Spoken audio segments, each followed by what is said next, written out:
No one sews a piece of unshrunken cloth on an old cloak. These verses are sometimes used in the context of renewal, for instance, charismatic. But then the other pole is there as well, that the old wine actually is not bad, and those who know both sides of the story are loath to do away also with the old wine, which has taken time to mature. The problem in much of our dialogue around the church right now is that people think that the Holy Spirit thinks just like them, and they are fairly dogmatic about their own opinion. Well, the Holy Spirit knows a little bit more than we do, and has been around also slightly longer. People, if they are genuinely like the Holy Spirit, also approach things as He would, as it were on tiptoe. Is there a chink in which the Holy Spirit can get in? If so, in He comes. That is the bottom line of what the whole church is thinking about this week. True ecumenism. I don't mean jumping the gun. I mean seeing what is actually taking place on the mystical level. For ecumenism is a reality. And those who are, as I said in the beginning, thinking that the Holy Spirit thinks only like them, haven't started on the dialogue, and will never probably even start. So, what is the bottom line? It is this. Once ignited, a soul will never cease to be. It starts on its journey one night and goes on until the end of time. Its destiny will be decided in that small portion that we call time, of which we think of this our first encounter in this new year. Therefore, the wider vision, that of the Holy Spirit, is precisely that of not just time, but the mappa mundi of eternity. Where will this spark end up? Ignited for hell or for bliss? It can go either way. Do you see why in that realm the Holy Spirit, as we would say, on tiptoe, tries to come in when there's one little chink open? He finds people where they're at. A child receives what he's been told. He respects Daddy and Mammy, the minister who might be preaching, the school teacher who might be teaching. A child is not responsible. In fact, most of us tend to go through life not really challenging the first message. Some do. Now, therefore, the Holy Spirit genuinely uses the means of grace that are accessible to that child as he goes through its journey through time. Because each child is not going to be a dogmatic theologian. He's got other things to do. But each child is going to have to answer for what it did with the spark it had, the light it was given, and its fidelity to it. That concerns us all, and also gets us into big trouble as Catholics. We have more than the others. So, what will happen is this. When the Holy Spirit finds, for instance, that the bits of the truth that He gave, formed and inspired over the centuries, now in vast chunks of the Christian body have been taken out of their original context, he will not just rub his hands and say, I can't be bothered, it's their problem. No, he will gently and courteously find those chinks, and he actually is moving more than we think. It's not to be encouraged to go too much around because it confuses us, but one can be exposed here and there to genuine sanctity outside the parameters of the Catholic Church. I make a little parenthesis. Where we are living in the Western Bloc, we tend to equate ecumenism with what has come out of us. It's actually very short-sighted. Our first duty in ecumenism is what actually is with us, but slightly separated from us since 1054. Because our blood brothers are those who have the sacramental life flowing in their veins.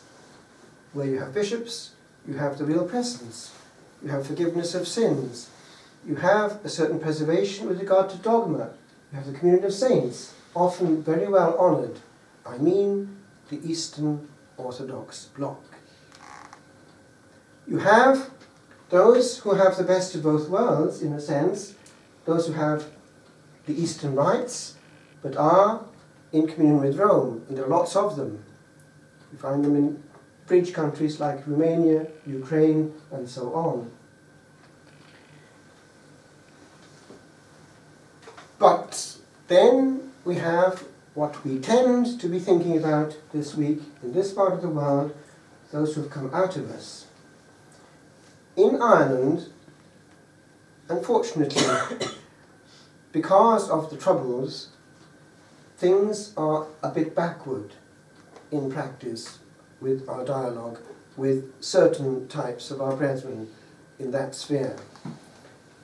Not entirely of our fault, usually not actually, if one looks at it objectively. It's because there's a mentality there of what? That fear to dialogue serenely, which should characterize the unafraid friend of truth. Why do we find quite often when dealing with certain of our separated brethren, I mean of a certain type, that once in dialogue you'll find something like this taking place? It stays up there with a barrage of refusal for any new truth. A form again of that declaration, the Holy Spirit thinks like me, therefore I have my dogma which no one will be allowed to attack. It's there, more than we think. I remember in 1975 being sent by the university to Rome and Greece at their expenses for the summer holidays, a month, to study things in Rome and Greece, because I was doing classics. And in Rome, I learnt a lot in a short time, staying at the Venerable English College. One of the places near it was the big centre of the Benedictine world, Sant Anselmo, a huge complex where all the Benedictines of the world come to study. And I was very struck by what I found there with regard to how a complete, cultured man of God would dialogue in certain sectors. The common language in that conversation happened to be French. He was German from Boiron, which is a very big German monastery with a great history. And I remember saying to him, "Je suis converti." And he was puzzled when he heard this expression, "I am a convert." Est-ce qu'on parle encore comme ça? Do we speak still like that?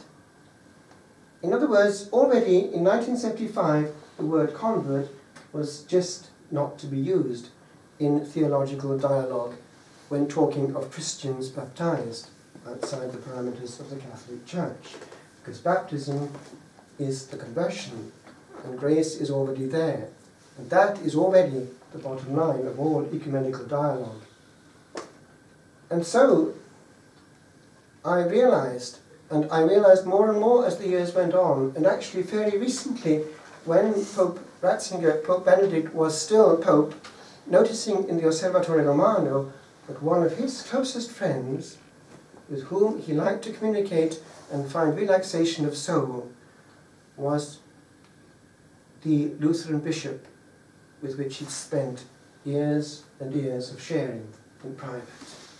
That says a lot about a balanced human encyclopedia who knows all the elements of every dialogue and is never afraid to engage a single one. Compare that with your so never raise the voice, but rather like Benedict, calmly let the person makes the blunder that he's fairly keen on making. If he has a problem, it's his problem. Don't make it yours by raising the decibels. It's a lack of maturity.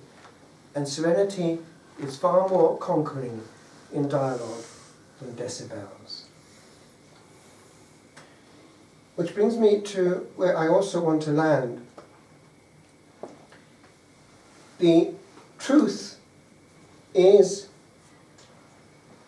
something which in itself is or is not there, but there is also a person's truth with his use of it. I mean, in practice now, since we started on that, authenticity. Because unfortunately, it's not enough to have the possession of the truth, I mean the dogma. If one looks around at much of our non-Catholic friends' worship, either in the East, with the unchanging force of the centuries, or in the Protestant West, certainly in the East, because they've never changed, but often also in the Protestant West, one will find, strangely enough, that, not everywhere, but quite often, they will have not got into one abuse of truth they have, that we have actually now got used to. I mean, the way in which, in worship, God is, as it were, treated.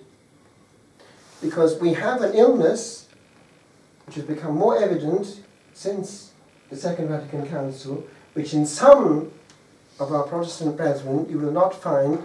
It's this element of actually behaving in worship in such a way that God actually, as it were, did not enter into the equation. Let's be specific.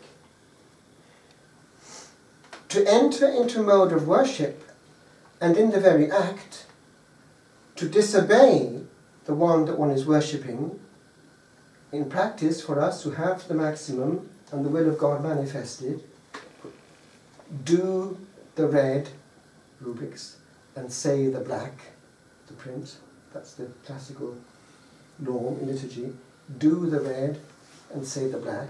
When it's not happening, clergy and people, more than you think, disobeying the expressed wish of the Holy Spirit in the rubrics, liturgical books, which are very plain, very clear now, and then also the black, inventing, destroying, abbreviating, adding, pruning, manipulating, and trafficking the sacred words of the received liturgy at whim, against the express wish of the Church, and therefore the will of God, are in the act of worship doing what? Reigning in God's place, because the fundamental act of worship is that of the will handed over. And if it's not the case, we are saying at that very point what the devil said at the first rebellion, non serviam. I will not serve. Serviam is also I will not obey. Do you see how subtle Old Nick is? Now, you will not find, I think, the same degree of that happening in many of our Protestant brethren circles. You'll find other abuses, but that particular one finds a greater job to come in for this simple reason. You watch a Protestant minister leading his congregation in prayer, there's no room for that. Often they have no liturgical books. He shuts his eyes, he leads them, he puts them into mode of prayer. And you'll have to be pretty thick to see if he's not praying or not at that point. So do you see, without the props, the trimmings that keep us safe and keep us going, none of that being there, it's either there or it's not. And any Joe Blogs will cop on to whether it's there or not. Now, what am I saying? We think that going through certain motions, we gain automatically graces and honour God. The very act of performing liturgical acts, yes, there's an element of engaging the virtue of religion, it's called, in it, the very act. And the better it's done, the more that's happening. But the other bit is not ex opero operato. The sacrament functions, that's our teaching, the grace passes by the very words, e.g. of consecration, of absolution, of baptism. But the other bit, which is the only bit that our brethren across there have, ex opere operantis, from the work of the one doing, operantis, that is, the value of the person's own prayer and thought and act. That bit, if it's not happening in our case, means what? The explosion in our hands at every sacrament is being, as it were, fired in the air. We're not receiving that explosion. How can we, if at the point we're miles away in our mind and actually engaged in an act of disengagement on the level of the will? E.g., let's be specific, a priest or a congregation that deliberately wants to be so with it as to not ask whether they're actually in the will of God, by deliberately doing things that even by instinct they perhaps know is not exactly what should be done. And it's happening far more than we think. Maybe I'll shock you, but I'll say it once and once only. Nearly every extraordinary minister in this country is at the point of helping the priest. In Ireland, actually in that mode, at the point of doing it. Why? At the point of receiving the elements from the priest, those rubrics are being flagrantly and illicitly and deliberately ignored and jettisoned. Time after time, the Vatican has asked, and it's in the print actually of the general instruction itself of the Missal, that certain things at that point be not allowed to happen. And priests know it because they have it before them in the rubrics. But everywhere, practically in Ireland, every extraordinary minister, perhaps not aware of it, but is actually disobeying at that most sacred act. The Vatican has repeatedly said that under no circumstances is a layperson, first of all, to be at the altar before Holy Communion is due for him. Secondly, under no circumstances is to receive it before, that is to have it in his hand, before the priest himself has consumed both species. There is no layperson to go into the tabernacle, and every act of receiving the body and blood of Christ is to be seen and perceived and visibly demonstrated to be an act of receiving from the church. Hence, one is not allowed to take anything from the altar or the tabernacle. It must be given by the church. The whole bottom line of liturgy has a significance going back to the theology underlying it, and this is it. It is the church, it is the custodian of the sacraments, and all others receive. Furthermore, there are other questionable practices linked with them, less thought out, but nevertheless very questionable. The division of the people of God into category A, who have the right to receive from the chalice, and category B, who do not, is actually very much a contravention of the very gospel narrative, which for once does give a rubric. Take this, all of you, and drink from it. All of you is actually there.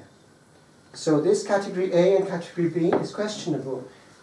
For 4 or 5 centuries, the teaching has been that it's quite sufficient to have one, and that was brought in because of essentially the plague. But if one is going into both species, there is a big question over that. Why should we gratify certain people with this badge that I am category A and I have a right? Now, the other actually grave abuse linked with this moment is that lay people also have acquired priestly rights and faculties. Many lay people now, when they see somebody coming up with this sign, or when they see a child coming, will presume to then extend their own unconsecrated hands and to bless and to confer a blessing upon this person. This is quite clear, and the Vatican knows it. It is actually a grave abuse. It is true that a lay person, a lay Christian, I mean a Christian in any form, can pray for another Christian, can pray for another Christian. That's one issue. But to confer a blessing is for the ordained. And one last grave abuse on this level is this. In 1998, the Vatican did something quite spectacular.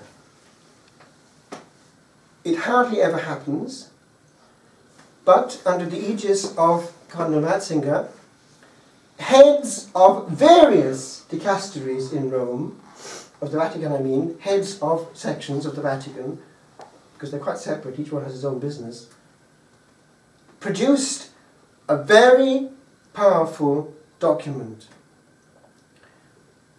inter-dicasterial document, or declaration is the correct term, on the participation of the non-ordained in the ministry of the ordained. Signed eventually in forma specifica by Pope John Paul II. Ratzinger was the main author, but these other cardinals and congregations were also adding their signatures one by one to indicate that this was a document of weight, and the document went thus. It has been noticed that there has been a normalization of the exceptional in the domain of the non-ordained assisting in certain aspects of the ordained and ministerial priesthood. The backdrop was, of course, mission countries, essentially, at the beginning. The catechists, no priest available for a long distance. It had been noticed by the end of the 90s that bit by bit had been creeping in the notion of the normal, and that with no reason, because it's actually in canon law, this very large numbers of which it speaks, exceptionally large numbers of communicants, was being waived in favour of a misunderstood notion of participation, where to get people involved with anything at all, They were being brought in to do the most sacred without authority from the Vatican. And it was insisted that where that had crept in, it had to be eliminated. There is also a corollary to that. In actual practice, the result of all this movement at the most sacred point of our liturgical and therefore Christian life, when we're handling the King of Kings and Lord of Lords and giving him his sacred space, when the confines of that space are being reduced to the very minimum of about 3 minutes, it's a huge victory for the enemy of the sacred. Old Nick loves to see Holy Communion as short and sweet as possible, so as to disperse all the grace in the air, with church notices and a great round of applause for the choir, and no thanksgiving whatsoever. Indeed, the greatest news of all is handled in church after Holy Communion, after the priest has said, "Go in peace," when all the news of the town and village is discussed in the pews with one explosion of banal joy. In this country, we have not one fault which other countries have on the continent, some more than others. Some of the worst culprits are places like Holland and parts of France. A sign of peace lasting about 5 minutes, time to catch up on news, for which songs have been invented to cover it. Do you see what's happened? The vertical has been completely horizontalized, and God is absent from the equation. In that context, I would say, true ecumenism is a little less complacency.